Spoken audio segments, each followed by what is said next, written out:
Hey guys, it's Carl. So I just got back from a special little hands-on period of the brand new Samsung Galaxy S23 series. So 3 devices as per usual, the S23 Ultra, the flagship S23 Plus, as well as the standard S23. This will be your very first look and unboxing of the new device. So I got to take a look at my favorite colorway, which is labeled as just green. 4 different colors this year. So we have, of course, the green, which I mentioned, which is very much like a camo. It almost looks a bit like an olive green. We also had cream, lavender, and phantom black. And this year round, the phone is kind of inspired by nature. So obviously the colors, but as we get into a lot of the design and a lot of the sustainability around the phone, so a lot of recycled plastics.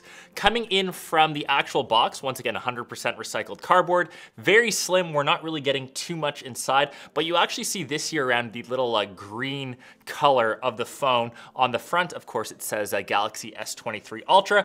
Underneath, we actually have a bit of a piece of cardboard blocking the phone, and removing that, you can see your very first look at the device. So it has those iconic 3 camera rings. That's kind of your first look at this colorway, and off to the side, you can actually see all 4 colors kind of lined up.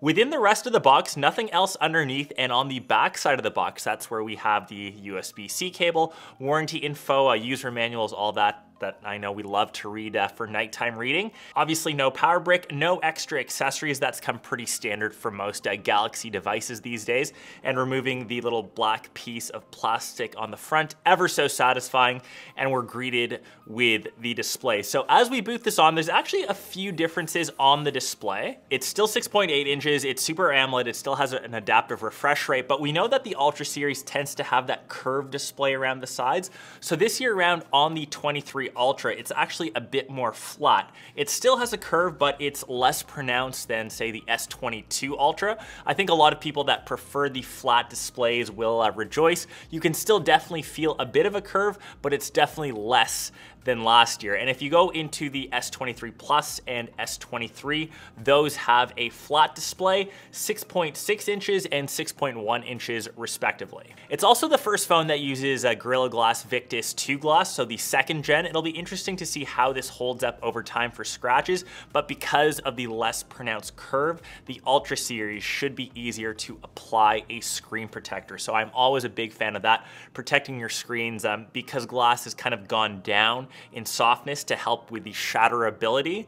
It's a word that I've just invented. Sometimes surface scratches are easier to get, so just keep your devices protected for sure. So furthermore to the Ultra series, just like we saw in the previous gen, this is the phone that gets the good old S Pen. So it is color matched just on the end tip. The rest of the pen is still black. No new updates coming to the S Pen, but kind of moving forward, we've kind of seen the death of the Galaxy Note series, sadly. That thing hasn't got an update in years now, so just expect the Ultra series always to carry the S Pen. So if you are an S Pen fan, I honestly think I like to use it to sign documents. Sometimes I draw the occasional thing, but I find my use with the S Pen kind of drops every single year. I find that I don't use it that much, but it's nice to have if you're a fan of the Ultra series. So moving on over to the back. So we've got a big change this year. So this is the first time Samsung is introducing a 200 megapixel sensor. So obviously a ton of megapixels. It actually combines 16 pixels into one larger pixel. So we're technically binning,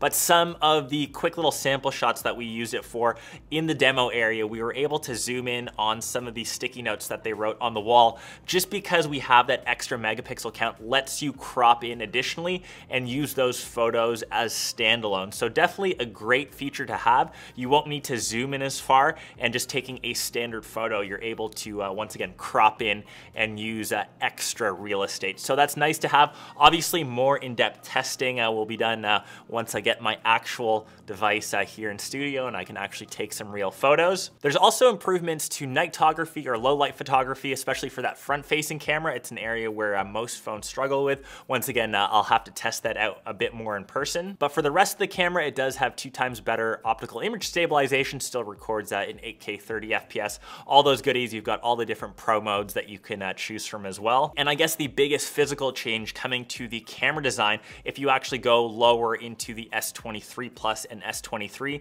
you'll see that they share the same design language. So previously you had the small little cutouts chipsets.